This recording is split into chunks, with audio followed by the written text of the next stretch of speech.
हे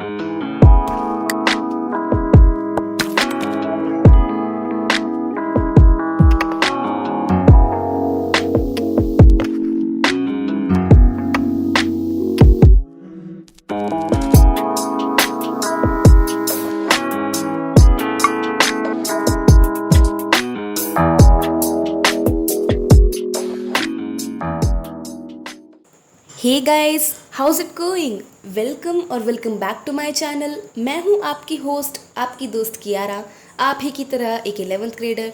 तो आज हम पढ़ने वाले हैं द एड्रेस, जिसे लिखा है डच ऑथर मार्गा मिन्को ने।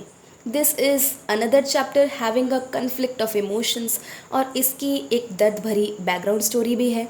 So before starting the explanation, मैं आपको मार्गा मिन्को के बैकग्राउंड के बारे में बताना चाहूँगी, because it will help you in understanding the chapter and also in understanding कि मिन्को के कन्फ्लिक्टिंग इमोशंस का क्या कारण है। So you all must remember कि 1939 से लेकर 1945 तक सेकेंड वर्ल्ड वॉर लड़ा गया था, और उस दौरान अडोल्फ हिटलर की लीडरशिप के अंडर ज्यूज़, जिप्सीज़, पोल्स और कई सारे हैंडीकैप्ड लोगों का मास परसिक्यूशन हुआ था। उन्हें कंसंट्रेशन कैंप्स ले जाकर मार दिया जाता था। तो उन्हीं कुछ लोगों में से थी हमारी राइटर की ज्यूइश फैमिली। उनके भाई बहन और पेरेंट्स तो मर गए थे, और अपने पूरे परिवार में अकेली वो ही ज़िंदा बची थी। इसलिए ये स्टोरी मार्गा मिन्को ने पोस्ट वॉर एरा में लिखी है। इसमें वो एक किस्सा सुनाती हैं जब वॉर के बाद वो अपने पुराने पड़ोस में गई थी अपनी फैमिली की बिलोंगिंग्स को क्लेम करने। यू सी, जब ज्यूज़ को कंसंट्रेशन कैंप्स में एक एक करके लेकर जाया जा रहा था, तब कई लोगों ने अपना घर और सामान या तो सेल कर दिया था, बेच दिया था, या अपने ट्रस्टेड जानकारों के पास छोड़ दिया था, इस उम्मीद में कि अगर वो वॉर के बाद बचकर किसी तरह वापस आते हैं तो अपनी बिलोंगिंग्स को सेफ पा सकते हैं और उन्हें क्लेम कर सकते हैं। मार्गा की मदर मिसेस एस ने भी ऐसा ही किया और अपनी पड़ोस की जानकार मिसेस डॉर्लिंग को अपना सामान दे दिया। तो इस चैप्टर में अब हम देखेंगे कि जब मिन्को अपना सामान वापस लेने मिसेस डॉर्लिंग के यहाँ जाती हैं तो क्या होता है। आइए शुरू करते हैं। तो चैप्टर की शुरुआत हुई है राइटर और मिसेस डॉर्लिंग की मुलाकात से। मिन्को उस समय उनके दरवाजे पर खड़ी होकर पूछती हैं कि क्या आप मुझे अभी भी जानती हैं। वो औरत मिसेस डॉर्लिंग अपना गेट बस अचिंक खोलती हैं, यानी बहुत ही थोड़ा नैरो ओपनिंग, और मिन्को को सर्चिंगली या क्यूरियसली ध्यान से देखती हैं और साफ इनकार कर देती हैं। मिन्को ने खुद को इंट्रोड्यूस करते हुए बताया कि वो मिसेस एस की बेटी हैं। ये सुनकर उस औरत ने अपने दरवाजे को ऐसे पकड़ा मानो वो उसे खुलने नहीं देना चाहती थी और एक तरह से मार्गा को अंदर नहीं आने देना चाहती थी। बड़ी ही चालाकी से उन्होंने अपने फेस पर रिकॉग्निशन, दैट इज़ पहचानने का हर साइन छुपा कर रखा और चुपचाप उसे घूरती रहीं, स्टेयर करती रहीं। मिन्को को महसूस हुआ कि शायद वो ही गलत हो और गलत एड्रेस पे आ गई हो, ये रॉन्ग पर्सन हो, क्योंकि उसने केवल एक ही बार फ्लीटिंगली, दैट इज़ बस एक ही पल के लिए सालों पहले मिसेस डॉर्लिंग को देखा था। उस समय वो लेडी दरवाजे को छोड़कर साइड में खड़ी हो गई। तब राइटर ने नोटिस किया कि उन्होंने उसकी माँ का ग्रीन बुना हुआ कार्डिगन पहन रखा था, और ये देखकर उसे श्योरिटी हो गई कि वो गलत नहीं, सही जगह पर आई है। मिन्को को कार्डिगन की तरफ देखते हुए देखकर वो लेडी फिर से खुद को दरवाजे के पीछे छुपा लेती है, क्योंकि वो सेल्फ कॉन्शियस फील करने लग गई थी। अब मिन्को उन्हें और प्रेस करके पूछती है कि वेल, आप मेरी मदर को जानती थी। तो मिसेस डॉर्लिंग ने उल्टा उनसे ही सवाल कर लिया कि तुम लोग वापस आ गए हो क्या। मुझे तो लगा था कि कोई वापस नहीं आएगा। Now this is seriously so rude. उनका हाल चाल पूछने के बजाय, भाई उन्होंने इतना दर्द सहा है वॉर के टाइम में, वो लेडी ऐसा कहती है, ऊपर से घर के अंदर इनवाइट भी नहीं करती, घुसने भी नहीं दे रही है, और जबकि जानती है कि ये मिसेस एस की ही बेटी है। खैर, मिन्को रिप्लाई करती हैं कि बस वो ही है, कोई और नहीं आया। उस लेडी के पीछे से दरवाज़ा खुलने और बंद होने की घर में से आवाज़ आती है और एक मस्टी, दैट इज़ सीलन भरी सी स्मेल आती है। हाउएवर, वो लेडी बोलती है कि मुझे दुख है, मैं तुम्हारे लिए कुछ भी नहीं कर सकती। मिन्को इंसिस्ट भी करती है कि वो स्पेशली उनसे मिलने के लिए ट्रेन पकड़कर आई है, पर वो लेडी जवाब देती है कि उनके लिए अभी बात करना कन्वीनियंट नहीं है, तो वो उससे नहीं मिल सकती। ऐसा कहकर वो सिर हिलाकर सावधानी से डोर बंद कर देती है।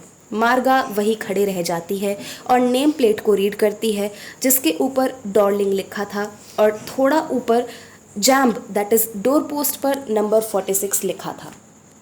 अब वापसी में स्टेशन की ओर जाते हुए मिनको अपनी माँ के बारे में सोच रही थी, जिन्होंने उसे नंबर 46 का ये एड्रेस कई साल पहले दिया था, जब वो वर्ल्ड वॉर के फर्स्ट हाफ ईयर्स में अपनी माँ के पास आई हुई थी, उनके घर रुकी हुई थी। तब उस समय उसने नोटिस किया था कि कमरों में से कई चीज़ें गायब थीं। उसकी मदर मिसेस एस ने उसे तब मिसेस डॉर्लिंग के बारे में बताया था, जो कि उनकी एक ओल्ड एक्वेंटेंस क्या होता है, एक पुरानी जानकार थी। वैसे तो मिसेस डॉर्लिंग कई सालों से उनके कांटेक्ट में नहीं थी, उनसे कांटेक्ट तोड़ लिया था, पर वॉर के टाइम से वो एकदम से मिसेस एस से मिलने लगी थी। Now here you can probably understand कि उन्होंने मिसेस एस से कांटेक्ट क्यों रिन्यू किया। It was only for her selfish purposes. Mrs Dorling बस उनकी एक्सपेंसिव चीज़ें चाहती थी, उनका भला नहीं। Now getting back to the chapter, Marga याद करती रही कि उनकी मदर ने उन्हें बताया था कि मिसेस डॉर्लिंग जब भी उनके घर आती है तो उनकी कोई ना कोई पोजेशन ले जाती है, जैसे टेबल सिल्वर यानी कि टेबल के चांदी के बर्तन, antique plates, large vases etcetera. She tells her कि उन्होंने ऐसा करने को मिसेस डॉर्लिंग को नहीं बोला था। मिसेस डॉर्लिंग ने खुद ही आगे से होकर ये आइडिया सजेस्ट किया था। अब इससे तो और कंफर्म हो जाता है कि मिसेस डॉर्लिंग के क्या मोटिव्स थे। खैर, मिसेस एस इतनी भोली थी कि वो मिसेस डॉर्लिंग के क्लेवर इंटेंशंस को नहीं समझ रही थी। उन्हें तो यही लगता था कि मिसेस डॉर्लिंग उनकी सारी चीज़ों को नाजीज़ से बचाना चाहती हैं। इनफैक्ट शी ऑल्सो थॉट कि हर बार उनका सामान ले जाकर अपने घर में रखने में मिसेस डॉर्लिंग कितना जोखिम मोल ले रही हैं, बिकॉज यू नो नाजीज़ उन लोगों को भी पनिश करते थे जो कि ज्यूज़ की हेल्प करते थे। इसलिए मिसेस एस का मिसेस डॉर्लिंग के लिए यही पॉइंट ऑफ व्यू था कि वो काफ़ी हेल्पफुल है, काफ़ी काइंड है, और इसीलिए वो मिसेस डॉर्लिंग के अगेंस्ट कुछ भी नहीं सुनना चाहती थी। However, Marga was not entirely convinced about this unexpected help from Darling's side. पर जब वो इस बारे में अपनी मदर से कुछ बोलती तो वो उसकी तरफ रिप्रूविंगली दैट इज़ स्कोल्डिंग या डांटने के मैनर में देखने लगी। उसके बाद इस बारे में दोनों माँ बेटी की कोई बात नहीं हुई। अब अपने ख्यालों से गुजरते गुजरते वो स्टेशन आ पहुंची थी। रास्ते में उसने आसपास इतना ध्यान नहीं दिया था, क्योंकि वॉर के बाद वो पहली बार इन जानी पहचानी राहों पर चल रही थी। ये रास्ते उसके लिए पिछली यादों के थे, तो इनके बारे में सोचना उसके लिए काफ़ी पेनफुल भरा था, दर्द भरा था, क्योंकि वो अनमोल समय बहुत ही अच्छी यादों से भरा था। पर अब वॉर के बाद कितना कुछ बदल गया था उसकी लाइफ में, सब कुछ ही बदल गया था, कुछ भी पहले जैसा नहीं रहा था। तो आसपास ज़्यादा ध्यान देना उसके लिए पेनफुल था। ट्रेन में बैठे बैठे भी उसे उस समय की याद आ रही थी जब वो पहली बार मिसेस डॉर्लिंग से मिली थी। तब उसकी मदर ने ही दोनों को इंट्रोड्यूस किया था। वेयर मार्गा नोटिस्ड कि मिसेस डॉर्लिंग की ब्रॉड बैक है, यानी एक चौड़ी कमर है। उन्होंने एक ब्राउन कोट और शेपलेस हैट उस समय पहन रखी थी, which indicates that Mrs Dorling was not from a well to do family, maybe she was like from a poorer family in comparison to Mrs S.